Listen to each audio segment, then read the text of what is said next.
So it's early morning, and the search goes on.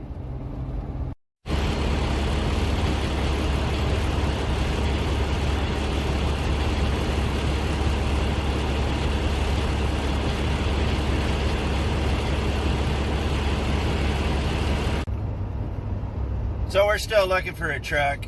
I'm hoping we'll find something here towards the end of this week or the middle of next week. It's a process. And when you're watching these videos, there's going to be quite a bit of time that's gone by, but I just got back from Sioux Falls yesterday, and I didn't want to make that video too long, so I'm splitting it up into a couple of parts.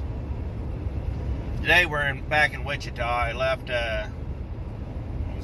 Monday morning and was back Tuesday night. Now it's Wednesday, and I'm headed up to Wichita to look at a couple of trucks, talk to my salesman, and probably tomorrow morning early, I'm going to get up and boogie down to Okie City, because Okie City has got a huge truck market down there. So, not just the big chains, but they also have about a half dozen to a dozen of these little guys that, sell trucks too. So, it's worth a look. I'm going to go up here on the north side of Wichita. We're going to go talk to the guy at Kenworth, see if we can look at something, and then I'm going to run over to International because I've been kind of eyeing a ProStar. Now, hear me out. It's got the same engine and transmission and rear ends as a Kenworth or a Peterbilt or a Freightliner, providing it's got a Cummins and an 18-speed. But ProStars are not bad trucks, and they're not in as demand, so they're actually going for quite a bit cheaper. So I'm going to go look for one of them here in a minute. Well, not in a minute. I'm going to run up to North Wichita where the dealers are. I'm going to go have breakfast at Annie M's, and pretty good place. And then we're going to head over to Kenworth. So let's get there. It always makes me laugh how my friends will sit there and complain about rush hour in Wichita, and I'm like, what, that 8.5 minutes of inconvenience, of mild inconvenience that you experience every day? Yeah.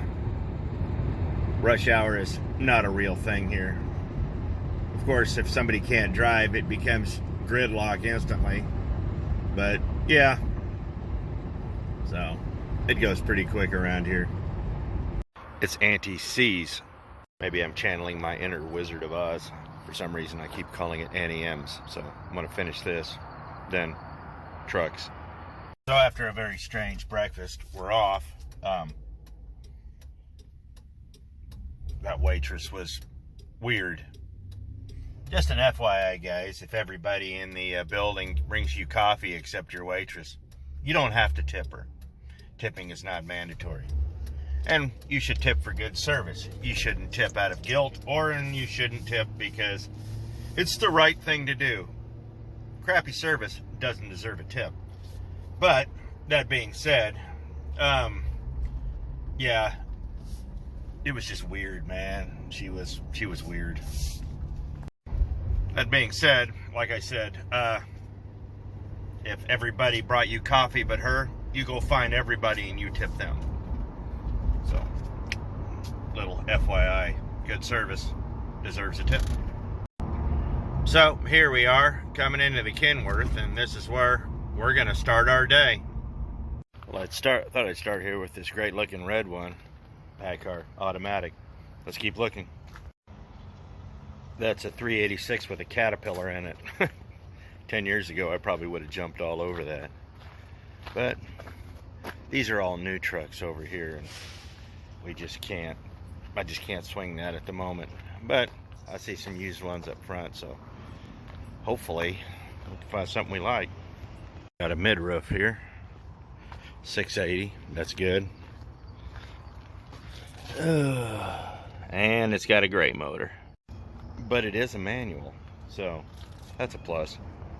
Now, from what I was told, all these mid-roofs that are red behind me, they all came from a particular tanker company.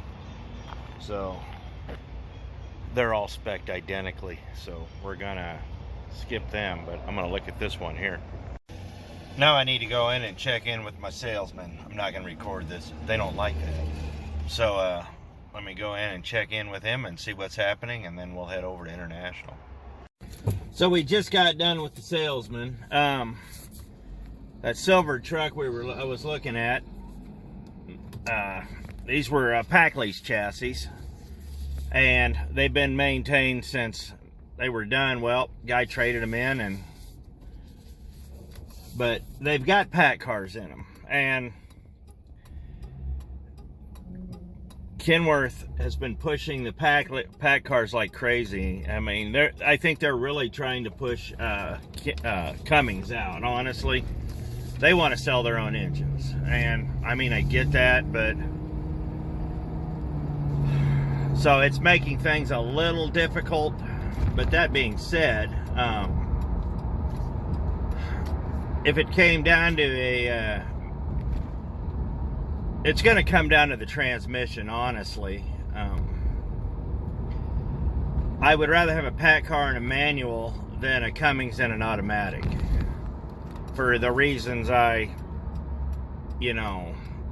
explained earlier. But we're not done yet. So I got a spec sheet on this, and we'll go over that. And then let's head off to the International dealer and see what he's got. Now this is a Rush Truck Center, and the nice thing about this is these guys have trucks everywhere.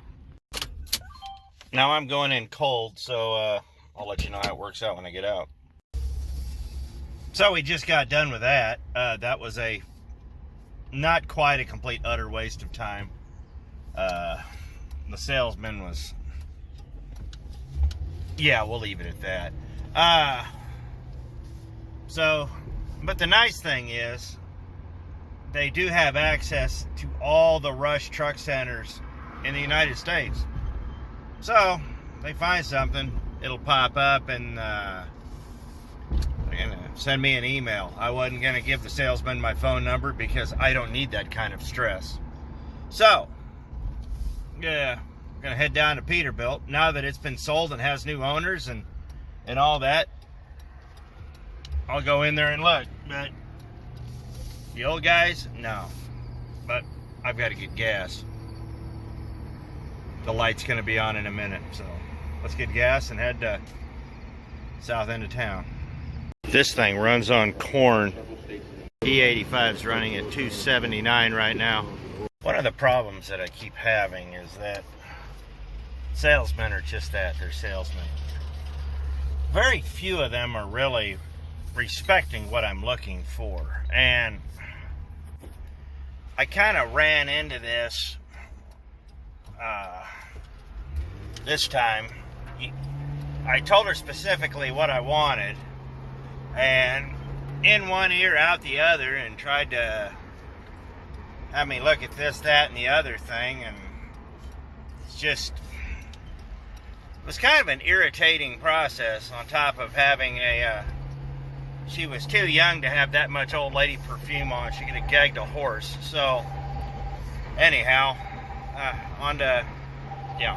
Anyhow, what I was saying is, you just stick to your guns with what you want. Be flexible to a point, but don't waste your time or let them waste your time on things that you're not interested in buying. So, let's get to Pete.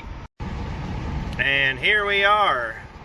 They got bought, Dunans got bought by Grass Truck Group, or whoever this is, so hopefully they're not as much, hopefully they're not as horrible as they used to be. So, let's go look at some trucks. Now here's the thing, I'm not even going to entertain a new truck at this point, but they got some nice used ones. Now I like this green one here. I'm gonna ask about this one. That blue one, no, that's brand new. Or that's not brand new, but they're gonna want way too much for it. This one's brand new, this $579. I really do like these. So let me go do the one thing I detest. Go find a salesman and ask about that green one.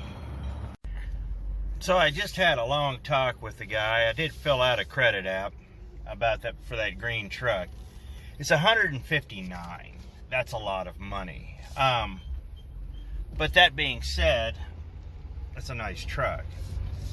And that's truthfully what I've been finding.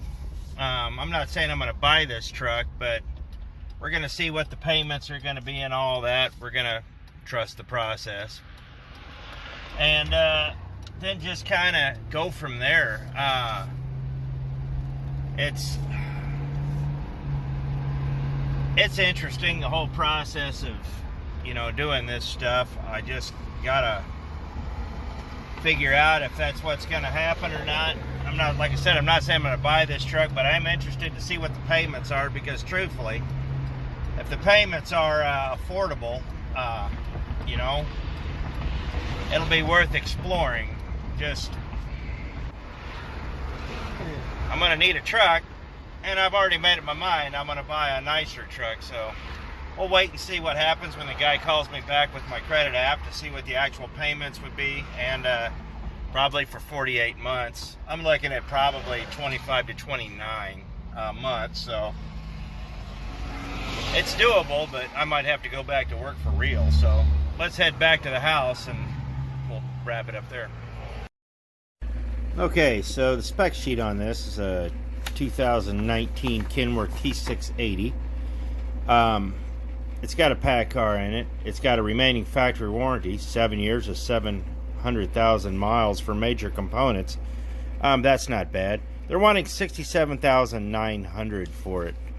Not horrible. The mileage is 5,000 or 526,194 with an MX-13. It's the 13 liter, 455 horsepower. It's got a manual transmission, a 13-speed. It's all pretty run-of-the-mill. Holds 230 gallons. You know, it's used, but it's a mid-roof, and I like that. But you know, the pack car is kind of a sticky point, but we'll talk about that a little later. But overall, it's not badly spec'd, but you'll be out of warranty within about a year and a half, 2 years with this. But so yeah, it's not a horrible truck, but it's not exactly what I'm looking for. So I know I jumped around a little bit showing you the spec sheet on that 680. I didn't mean to. It's just things have been a little disjointed. It's a couple days later.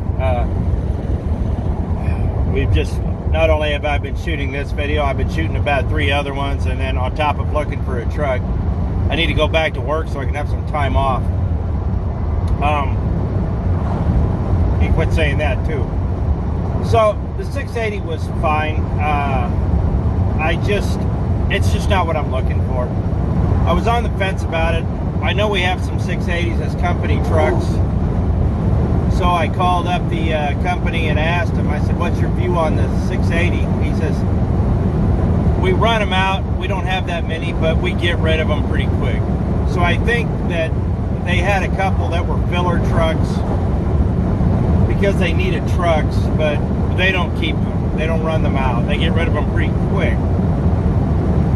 And I said, you know, is this why we're getting internationals? Because he can get them with a Cummins and a manual. He goes, that's pretty much it. So that told me everything I needed to know about that. It was nicely spec'd, don't get me wrong. It had everything inside that 990 had. And that's the thing. If you can find the spec you want, like that 990, you can get that in any Kenworth truck. That's basically a 680 from the firewall back. What you saw in that 990, you can get in any Kenworth, and for about $60,000 less. So I passed on that. Like I said, the truck, but like I said, the problem with pack cars is they're just not universal like a Cummins. It's a money thing. And this is the part I can't get people to understand. It's all about the money. That's why I want a manual instead of an automatic. Cheaper clutches, less maintenance. That's what I want. And I can drive the heck out of a manual. So why would I sit there and buy a truck that I'm going to have to routinely change the clutch out on? Because the slip's built in. It'll burn it up in 500,000 miles. And if it goes out, it's a tow situation. The clutches are twice expensive. There's a lot of labor involved. It's just not financially smart for me at this time. Now, don't get me wrong. The 389 is a very beautiful truck. It's also very expensive. It was optioned out with everything I wanted. I'm not going to lie about that. It had literally everything I wanted. And it was $160,000. Now, here's the thing. You really split that up with good credit and all that, you're talking $600 a week. It's doable. Insurance, about $250 a week on top of that. So, roughly about $750 a week all in. It's doable if you're with the right company. And you're looking at 4 years, depending on how much you put down. Ideally, I was looking at putting down a third of the price. So we were there with that, and it was spec'd out beautifully. X15, 18 speed, had what was the gear? 336s, I believe. But here's the reason I didn't get it, and trust me, I wanted that truck. It has a 280-inch wheelbase. And all I could think about was a lot of these places we go, there's no way. There's just, I had trouble with my 260-inch wheelbase. And there's just absolutely no way I can make that work. I wanted to, but as beautiful as that truck is, it just does not fit the requirements of what I'm looking for. And this is kind of where we're at. You know, it's going to come down, when you start, you know, searching for your next truck, you're going to know what you're looking for. And sometimes it's just going to come down to something as stupid as that. The truck's just too long, physically too long. For about another $10,000, I could get it cut down. Here's the stupid thing. I'm not going to buy a truck for $160,000 just to go have 20 inches cut out of it.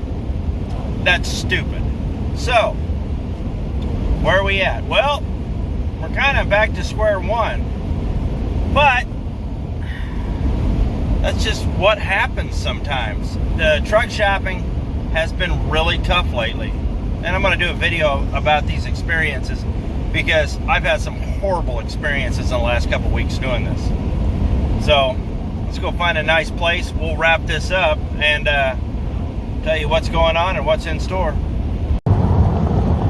Now, there's one thing that's really becoming very, very clear to me, is that in the truck search, you have to be patient. You have to be patient. Do not impulse. There's no impulse here.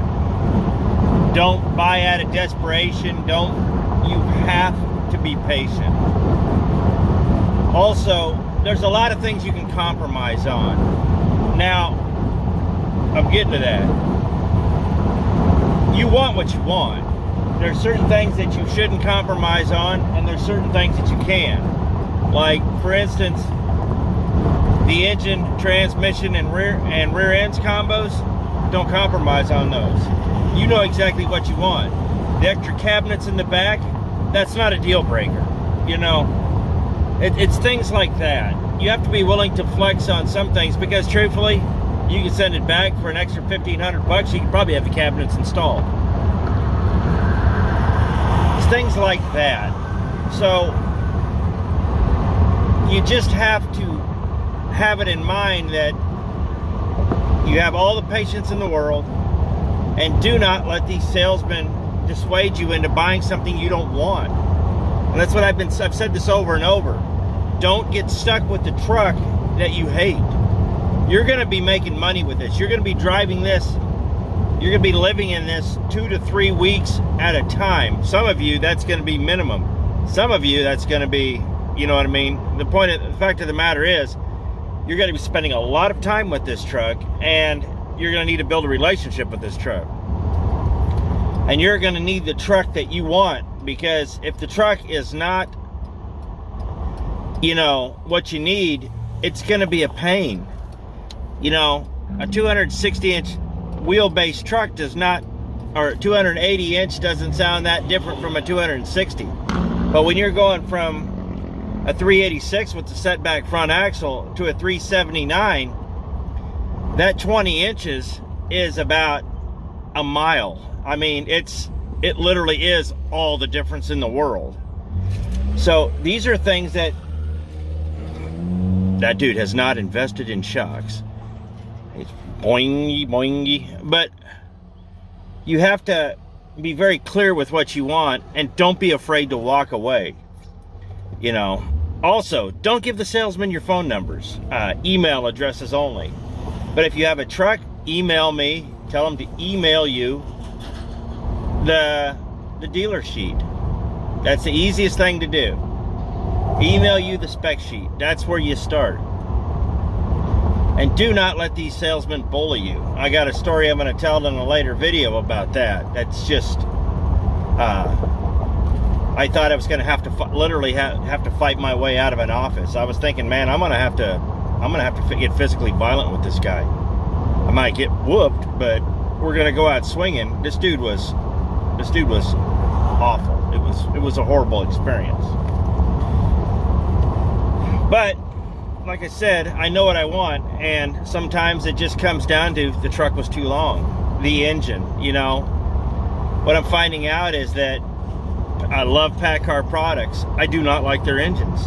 And it's not that they're not good engines. A deleted PACCAR is a phenomenal engine. Unfortunately, you can't get them fixed, even at PACCAR now. So, what do? I mean, the engines are great. Everything they bolt to them is crap. So, you have to keep those things in mind. And if they're not going to give you what you want, you have to go elsewhere. This is why I said, at times like this, you just can't afford to be brand loyal. You know what you need for an engine. You know what you need for a transmission. Rear ends, you can go a little ways depending on what part of the country you're in. But you need a truck that's going to work for you and do the job you need it to do. And pretty much, that's what it comes down to.